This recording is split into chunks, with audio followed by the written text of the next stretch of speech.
We complete this book at a strange time. Britain and many other countries are in lockdown from COVID-19. As we write, we see a paradoxical combination of social distancing with a widespread perception of the need to pull together in a national crisis. Across the country, people are volunteering to help those less able than themselves to deal with the effects of lockdown and to support those in the front line of the fight against the disease. In this audiobook, we stress the value of and need for such solidarity, even in less troubled times. We planned this audiobook, of course, before anyone had heard of the virus. But there are unifying themes in our previous work which seem apposite, both to the immediate crisis and to the longer-term political conjuncture. Paul's recent book, The Future of Capitalism, a response to Britain's widening divergences, is about restoring social cohesion.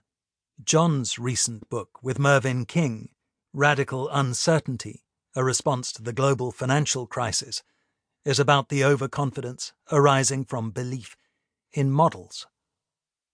We do not know the epidemiology, and nor does anyone else. There are several epidemiologists who claim to know.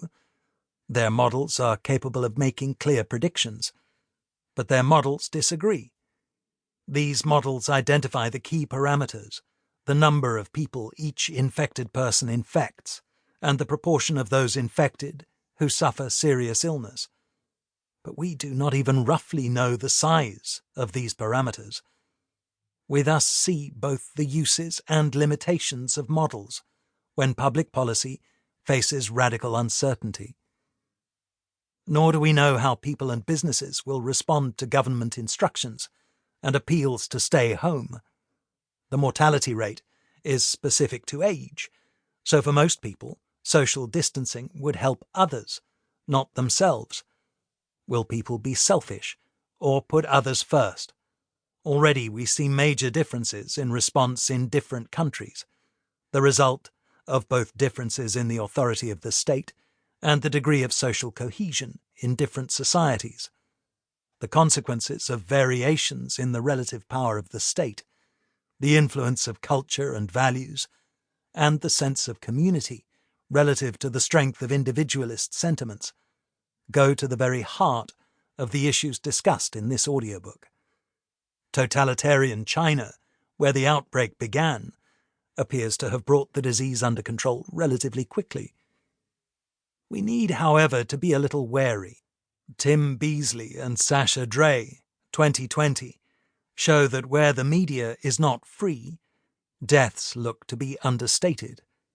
Taiwan, South Korea, and Singapore have deployed to good effect the technological efficiency of a powerful state and the values of societies which prize family and community ahead of the individual.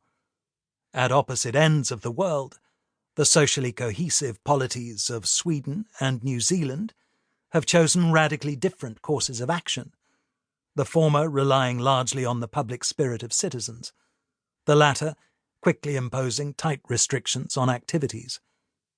And very different styles of leadership have been illustrated.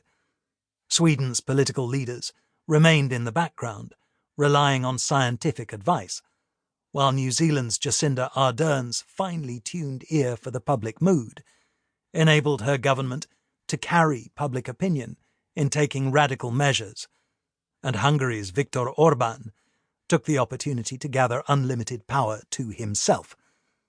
At the moment of writing, Donald Trump was encouraging citizens to inject themselves with disinfectant. The initial public response in the UK has been to display solidarity. Time will tell how long this lasts in the face of individual economic hardship. Only in the United States, so far, have people taken to the streets to protest. As fears of a global depression grow, businesses may use subsidies and run deficits to preserve jobs, or preemptively make workers redundant to minimize losses for shareholders, thereby accentuating recession.